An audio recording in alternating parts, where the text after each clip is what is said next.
Bonjour à tous, aujourd'hui je vais vous parler de toutes les fausses informations, toutes ces conneries qu'on peut voir sur internet, parce qu'il y a vraiment de tout. Il y a à boire et à manger, en ce qui concerne l'histoire de la moto américaine en tout cas, il y a vraiment énormément de bêtises qui ont été publiées. Donc tout est parti du fait qu'il y a, je sais pas, 2 3 jours, je vois passer sur une page Facebook d'un groupe Harley quelconque, une photo de deux illustres inconnus, toujours la même photo, 2 Gugus qui ont le cul posé sur des Harley de 1913, 14, 15, je sais plus, donc des V-twin semi-culbutés. Et puis bien sûr, il y a marqué William Harley et Arthur Davidson, les fondateurs de la marque. Alors tout le monde se pignole en disant ah merci messieurs, tout ce que vous avez fait pour nous, voilà. Et bon, j'ai pas pu m'empêcher d'intervenir en disant que ces gens-là sont en aucun cas William Harley et Arthur Davidson, ce sont des illustres inconnus. Il y a une autre photo aussi qui circule comme ça, avec deux autres types qui sont d'ailleurs même pas sur une Harley, hein, c'est une moto, j'ai pas, je sais plus ce que c'est comme moto, mais il y a un réservoir entre tubes, hein, il n'y avait pas de réservoir entre tubes hein, chez Harley, donc en plus ils ont des gueules de boxeurs, vraiment, on dirait des déménageurs de piano, quoi, des catcheurs, et là aussi il y a marqué William Harley, Arthur Davidson, les fondateurs du mythe, du machin, blablabla, merci messieurs, hein. Enfin bon, bref, ça m'agace au plus haut point. Alors, la même chose vaut d'ailleurs pour Dot Robinson. Alors, Dot Robinson, c'était une femme absolument géniale. Je vous la montre là à l'écran. C'était une petite mamie que j'ai donc bien connue, enfin bien connue. J'ai déjeuné plusieurs fois avec elle et son mari. Donc là, sur la photo à gauche, elle est toute jeune pendant les années 40. C'était une des cofondatrices du club féminin des Motormaids. Et de l'autre côté, elle est au début des années 90. C'est une photo que j'ai prise après qu'on ait déjeuné ensemble. Donc, notre Robinson est elle était née en 1912, elle est morte en 1999. Et comme c'était vraiment la motarde la plus célèbre des États-Unis, là, c'est pareil, il suffit qu'il y ait n'importe quelle photo d'une nana sur une Harley en 1940-1950 pour que les gens prétendent que c'est Dot Robinson. Donc là, l'erreur la plus fréquente, c'est avec la photo que je vous montre là à l'écran, et d'autant que là, cette jeune femme s'appelle aussi Dot, parce que c'est marqué sur sa moto et sur son gant, si ce n'est que c'est pas Dot Robinson, c'est Dot Smith. Dot Smith qui habitait à San Francisco et qui faisait partie du San Francisco Motorcycle Club. Donc on la voit ici sur son knucklehead 1939. Et on pense aussi qu'elle faisait partie du Bay City Motorcycle Club. Enfin bon, peu importe, en tout cas, ce n'est pas Dot Robinson. Il y a d'autres photos que je vous montre là à l'écran, avec toujours pareil, des motards, et ce n'est pas Dot Robinson. Il y a en revanche des photos assez connues de Dot Robinson et de sa fille Betty Robinson, qui entre-temps s'appelle Betty Falls, elle s'est mariée. Mais c'est pas notre Robinson. Alors, les historiens en herbe, en revanche, sont super fiers de montrer parfois une photo de William Ottaway, en disant oui, c'est William Harley, le fondateur, blablabla. Non, William Ottaway, c'était le premier directeur du service course de chez Harley Davidson, et que William Harley, donc deux William, hein, William Harley et William Ottaway, William Harley avait débauché William Ottaway de chez Thor, la marque de moto américaine.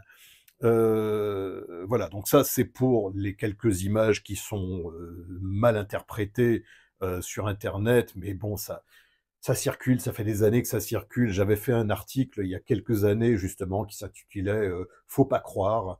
Je vous montre juste la page là à l'écran. Bon, bah, visiblement, ça a pas suffi.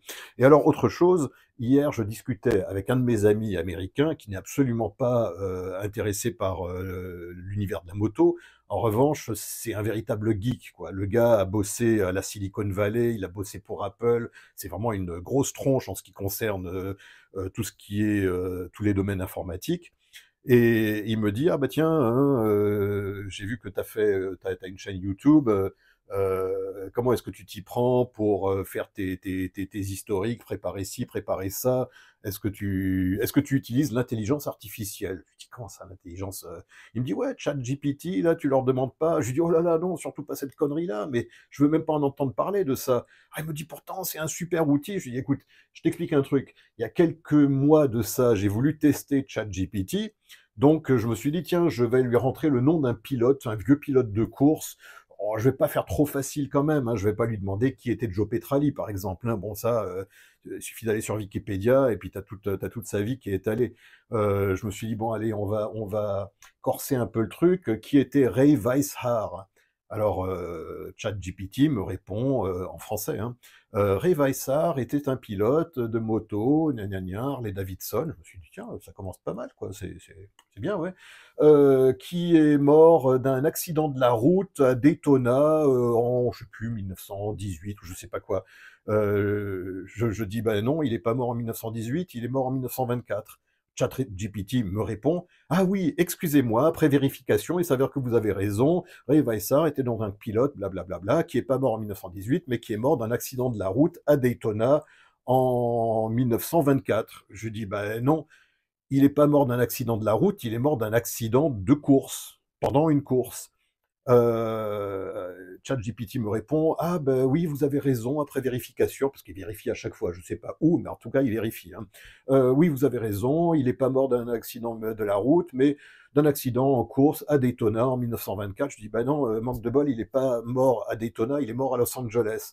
Ah ben oui, après vérification, vous avez raison, il est mort d'un accident de course en 1924 à Los Angeles. Waouh, ouf, après trois tentatives quand même, hein, ChatGPT, comme ça, hein. Quelques jours après, alors j'en parle à un de mes amis qui me dit, ouais, mais ChatGPT, malgré tout, c'est quand même super machin. Et puis il apprend de ses erreurs, tu vois, tout ce que toi tu lui as dit, il va l'enregistrer, et puis il va vérifier les sources et tout ça. Et bah, je me suis dit, bah tiens, bah, je vais lui reposer la même question. Alors, ChatGPT, qui était Ray Weissar? J'ouvre une petite parenthèse, Ray Weissar, tenez, hop, hop, hop, hop. Je l'ai ici en maquette, j'adore cette petite maquette. Voilà. Bon, avec le reflet, c'est pas top. Donc Ray Weissar, c'est le fameux pilote qui avait son petit cochon Johnny, avec lequel il faisait un tour de circuit, à qui il donnait du Coca-Cola à boire. Une fois qu'il avait gagné une course, il faisait un tour de circuit avec le cochon sur le réservoir. Bon, ça c'était la parenthèse. Donc, ChatGPT, je lui repose la question quelques jours après, qui était Ray Weissar? Et alors là, on tombe dans l'absurde complet. Ah, Ray Weissar était un ami de Willie G. Davidson. Ah ouais, tiens, ben c'est marrant, parce que Willie G. Davidson est né en juin 1933, et Ray Weissar est mort en 24, donc je sais pas, Enfin bref, pure connerie, de la pure connerie. Donc déjà que dans les bouquins, il y a des conneries parfois absurdes, hein. Vraiment, dans tous les bouquins Harley, il y a les mêmes mythes à la con qui se répètent. Gna gna, Harley a fabriqué son premier carburateur dans une boîte de conserve, une boîte de concentré de tomates ou je sais pas quoi. Mais enfin bon, des trucs comme ça. Bon, ce sont des belles légendes. Mais en gros, mes bouquins, j'ai vraiment des tonnes et des tonnes de bouquins sur l'histoire de la moto américaine. Ces bouquins sont remplis de post-it, sont remplis de petites annotations, de barres, de ratures, de machins, voilà, j'ai mis, je ne sais pas combien, plus de 30 ans à discerner le vrai du faux. Et puis il y a énormément de conneries, même dans les bouquins, dans les articles de journaux. Moi, au début, dans mes premiers articles, j'ai écrit des conneries en 1990. Bah, j'avais pas beaucoup de sources, hein, il n'y avait pas Internet, j'avais les deux bouquins de Harry Zucher, j'avais quelques bouquins en allemand, il n'y avait absolument rien en français. S'il y en a un qui est sorti ensuite, mon Dieu, c'était une catastrophe. C'était une catastrophe. J'ai même pas envie de vous donner le nom de l'auteur parce que bon, j'ai pas envie de faire la mauvaise langue, mais enfin, en gros, c'était la légende Harley Davidson est né à Milwaukee dans le Wyoming. Ah tiens, je croyais que c'était dans le Wisconsin, mais non, là tout d'un coup c'est dans le Wyoming. Il y avait aussi une photo de Brian Setzer sur un panel, mais sauf qu'il avait un petit réservoir de Sportster, donc évidemment Brian Setzer, le fondateur des Stray Cats, était pas sur un panel, il était sur un Sportster. Enfin bon, bref, ça c'était... Mais ça continue encore aujourd'hui, hein. Tous les bouquins que vous achetez, il y a des conneries. Il y en a un qui est sorti là cette année, enfin en 2023, avec des images de synthèse, les plus beaux moteurs Harley en images de synthèse ou en je sais pas quoi, enfin encore un coup de l'intelligence artificielle. mais c'est absolument absurde, quoi. Les moteurs n'ont ni queue ni tête, il n'y a pas de pignon de sortie moteur. Enfin, c'est des trucs qui marchent. On dirait, je veux dire, même Tex Avery, quand il dessinait des motos dans ses cartoons, elles étaient plus réalistes que ces merdes qu'il y a dans ces bouquins-là. Donc, faites le tri vraiment de ce que vous achetez en bouquin, faites le tri de ce que vous voyez sur Internet.